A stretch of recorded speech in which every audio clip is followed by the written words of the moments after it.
I met a gypsy.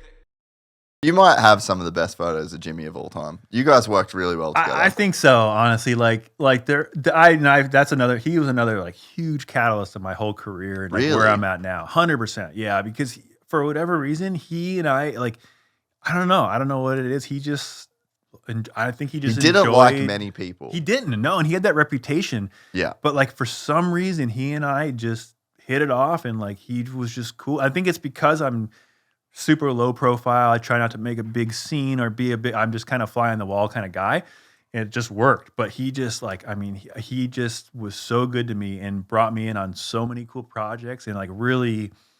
Not that I hadn't established myself already, but he really established me as like, he almost like his shooter. And it was like kind of the first time I ever even really saw that. Cause like, I'd shoot with everybody, Wyndham and whoever, but I never really felt like shot with everybody. Yeah, exactly. I never felt like yeah. any of those guys had, it was just whoever was shooting that day. And I never felt like there was ever that kind of thing. Whereas like, Brendan, he's got his guy. He's got his guy. Exactly. Yeah, So it's like, and I've seen that in other sports, and same with skaters. They have like their, like one guy will travel with one crew a lot of times, whatever. But like, yeah, he, for whatever reason, James kind of took me under his wing, and like and I think, obviously there's a lot of like just dynamic going on there. His dad's gnarly, greatest guy ever, but his dad's the gnarly, like they run a intense program. person and stuff. Yeah. So like, just being there. I think like I rolled with the punches well there. I didn't get in people's way. Got great photos. I just got my stuff without any hassle or any extra work from them. And they were always like stoked. And like James, you could just tell, like we'd finish a shoot and James would text me like right away, like stoked, like I can't wait to see the photos. What do you got? Kind of thing. And like that was cool. Like that like motivated me even more to be like, oh, I gotta like just really like step it up. And he wasn't the easiest in terms of like, he would do it twice. Exactly. Like you just had to be on your shit. Yeah, like you dude. could not mess up with him. I mean, because he's not doing it again. Like, No. like straight up. Like there's no controlling when he's doing it. Like you could walk because the sky has changed so much in Florida. So I can remember like being there and like watching the clouds and going like, oh shit, when's he gonna ride? Oh, come on, James. Yeah. And like, but you can't tell him. You're not gonna be like, hey James, go ride real quick. Hey, the light's good. Yeah, it's on, like he's gonna let's ride go. when you ride. Yeah. So it's like you just gotta be ready. And so, but I kind of thrive off that too. I like that. Like it's fun to like work with somebody like that, and like he's just so freaking talented and amazing. It's like whatever he does is gonna look good, but there's not a lot of opportunities, and there's not a lot of go back and do it again and whatever. It's just like. Yeah, hey, he would literally just be like, yeah, that's it. Riding, I did I'm like done. 2 motos. That's it. I'm out. Like, Yeah. what do you get? And like that's it. So I think he working with him taught me a lot. Taught me to be really Efficient. Yeah. really just like thinking of the next thing of like how can I capture it? Because it wasn't lost on me that it was a special, like just being there was special alone. Just being Yeah, to go through those gates. yeah, exactly. At that time. Exactly. Being Yeah, at the Ponderosa, that's like pinch myself just to be there. And so I'm like, Yeah. I'm not blowing this. I'm going to do They didn't anything. let many people in back then either. No. And so like the pressure that I would like put on myself was just insane because I would just be like, I can't mess this up. So yeah, it really like was good for me too, because I think it really helped shape like my overall me as a photographer. So Dude, a lot of fun times with James though, and just cool stuff, let's go to the scrub one that I was on with you. Oh, yeah, I that wasn't one. here this day. I think this But same time. this yeah. is the best one.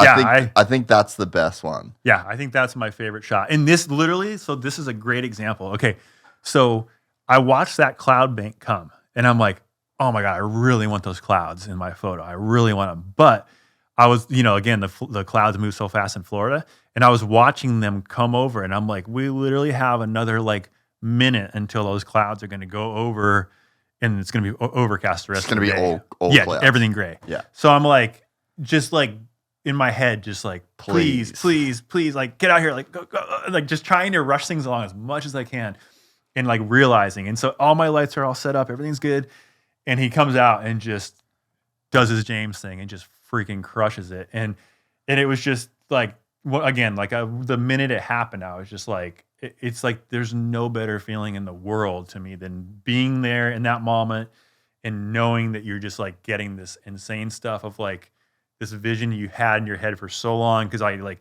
James is the best scrub in the world. Like I want to capture this scrub, but on the right jump with the right background, with strobes, all this stuff. So like having that stuff all come together is like it's such a crazy cool feeling. And when it actually happens, like when he actually did it, and I looked down and I actually got the photo, it's just like you'd probably given me a stack of $1 million, and it would have. You would have turned it down. It probably, yeah. It's like seriously, like Yeah, it's just yeah. like that feeling. There's just no way to describe it as a photographer. It's just the best. You just like, I live for it, seriously. So it's like, yeah, that was one of those moments where, and then I look back and there's certain things I could have done differently. But again, knowing the time schedule I had in by myself, and Tom Shields was there helping me hold a light too. But like for the most part, I was just by myself, bringing these massive lights, trying to set them up, have them in the right place in the right time when he's finally ready to ride, and all this. It's like to actually have it all work out. It's just like such a great,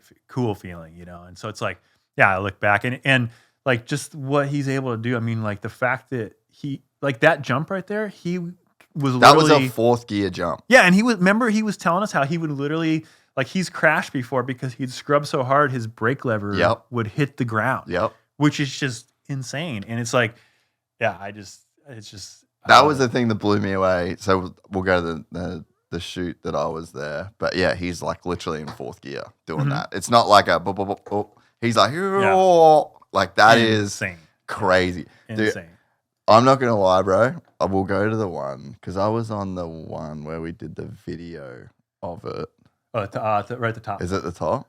There. Yeah. So yeah, this is the day that we did the slow series thing for Red Bull. Yep. Slow-mo. Bro, part of me died that day.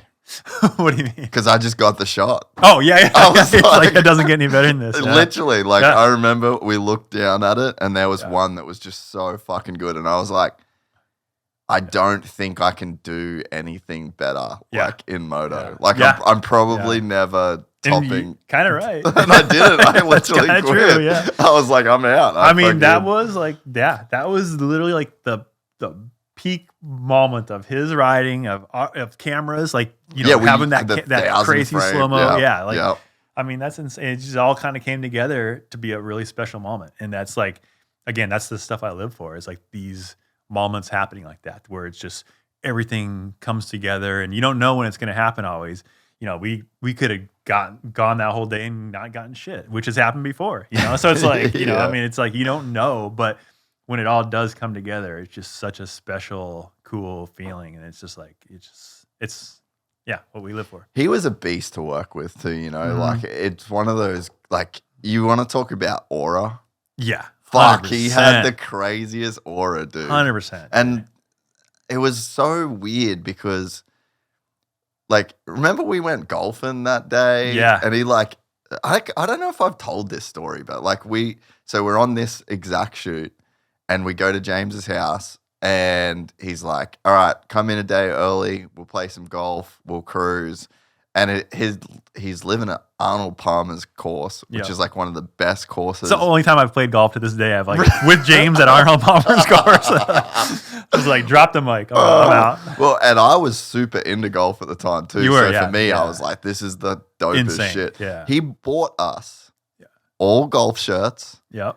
Because you had to have specific clothes. Yep. Yeah. He probably dropped like $500 or $600. Yeah. I remember that. Just so we could golf. I remember being in the pro shop with you, just like giddy, like kids, like, what shirt you gonna get? Oh, yeah, dude.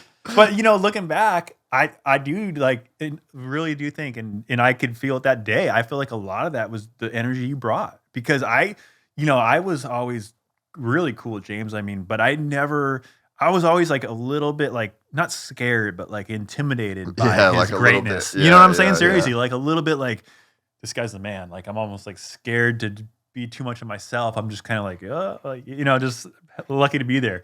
But like you are just so like, you just break people down in a good way, where you're just like, you're so personable and such a down to earth person, where it's like you connected with James right away. And I was just like, and it just became like this thing where we're all just like friends almost. Like, it was, hey, we're all just going to go golfing. Let's go have fun. And it was like, it just, I don't know, if I felt like it crossed, or I'd hit a different level with him after that trip. Where, that's where cool. It's like, and I feel like a lot of it was because of you and Jay. I mean, we just had, we all had a good time. We just hit it off, had a fun time doing it. You know, it's like, so I think it's like that it goes a long ways, those personality things and everything else. It's like I feel like you really broke it down to where it wasn't like, you know, filmer rider. We were all just bros going golfing that day, which was like a really cool thing to be a part of. So it was cool. And I learned from that too, because I start to learn, you know, start to see like, you can't just talk about dirt bikes with these people. There's a whole other side. Well, yeah, I just knew that he loved golf. Yeah. And I was like, okay, I'm decent at golf. He loves golf. Like,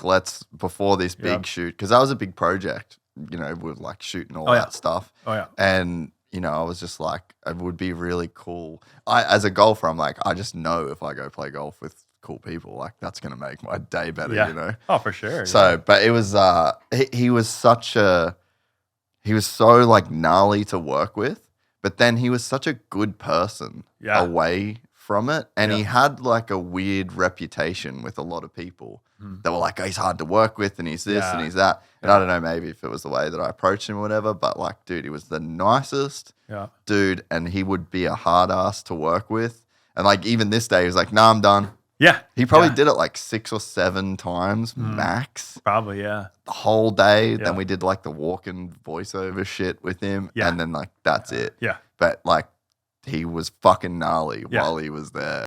If you enjoyed this content, please like and subscribe. And to listen to the full 3-hour podcast, search Gypsy Tales in your favorite podcast platform or click the link in the description below.